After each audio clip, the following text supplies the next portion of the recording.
Olá, sejam bem-vindos! Eu sou a professora Maria Carolina, professora de Direitos Humanos do Libertas, e nós estaremos aqui juntos hoje estudando sobre os direitos humanos, sobre a evolução desses direitos humanos, até que nós possamos chegar ao marco da internacionalização dos direitos humanos, que é a Declaração Universal dos Direitos Humanos.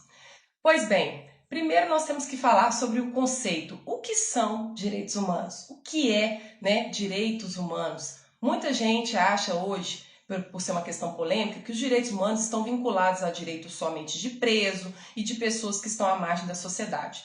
Mas não, os direitos humanos são direitos inerentes que todos os seres humanos possuem pelo simples fato de nascerem seres humanos.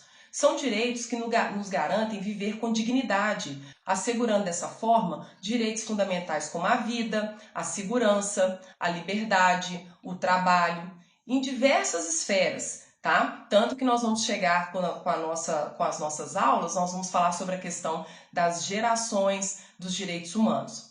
Mas esses direitos, então, por eles serem universais, eles são independentes de raça, de cor, de sexo, de etnias, né? Então, independem de qualquer questão. Os direitos humanos, eles são uma filosofia antiga que vão fazer com que, para trazer uma harmonia, uma vivência harmônica entre os seres humanos.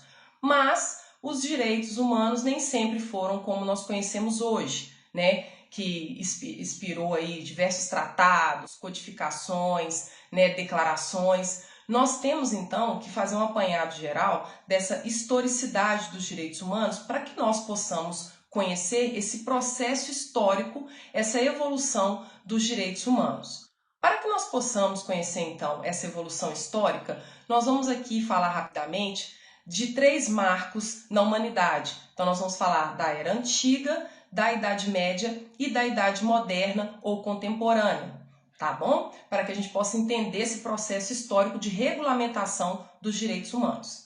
Na Idade Antiga, nós temos então, em 1690 a.C., a primeira codificação, né, que é o Código de Hammurabi. Nós temos então a Lei de Talião, olho por olho, dente por dente. É um jargão conhecido, né? É uma frase que muita gente fala, que essa questão do olho por olho, dente por dente, como se estivesse fazendo uma equivalência entre relação a ações entre pessoas, né? Ação e reação.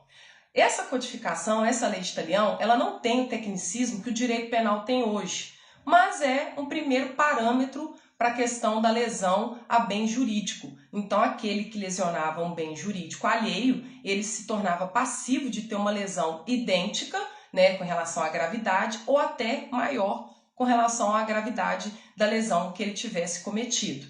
Então, na Idade Antiga, a gente tem inicialmente isso aí. Temos também, na Grécia Antiga, a questão da democracia direta e a ideia de que as leis que as leis dos homens não poderiam ser diferentes das leis divinas. Então, lá na Grécia Antiga, a gente vai falar, né, sobre a questão da polis, da democracia direta, onde que nós temos a participação da população em relação a questões políticas, né, em relação a questões cíveis. Mas, lembrando que naquela época, as mulheres e os escravos não eram considerados sujeitos de direitos. Então, não eram todas as pessoas que participavam dessa democracia direta. Entretanto, é uma forma de participação, né, nas decisões junto ao governo que se verifica na Grécia Antiga, então também está relacionada à questão de direitos, ok? Temos mais à frente a questão do próprio cristianismo. Em Roma, nós temos também essa questão da própria imagem de Jesus Cristo, né? Trazendo aí a lei de amor, do perdão. E nós temos, então, são questões que são trazidas dentro dessa evolução, até mesmo atualmente em alguns casos. Ok? Depois nós vamos então para a Idade Média. Na Idade Média nós vamos ter um marco aí muito importante na Inglaterra. Foi na Inglaterra, em 1215, que nós temos então a primeira Constituição. Nós temos uma Carta Magna em 1215 que vai tratar sobre a tensão entre o rei João Sem Terra, conhecido na época como rei João Sem Terra, e os barões feudais e a igreja. Essa Carta Magna, ela traz diversas discussões, principalmente em relação à propriedade. mas não tem somente a propriedade sendo discutida como direito lá dentro dessa Carta de 1215. Temos também o embrião do que a gente conhece hoje como Tribunal do Júri, porque nós temos lá a possibilidade das pessoas serem julgadas pelos seus pares. E aí temos é conhecido como se fosse o embrião do que é hoje o Tribunal do Júri.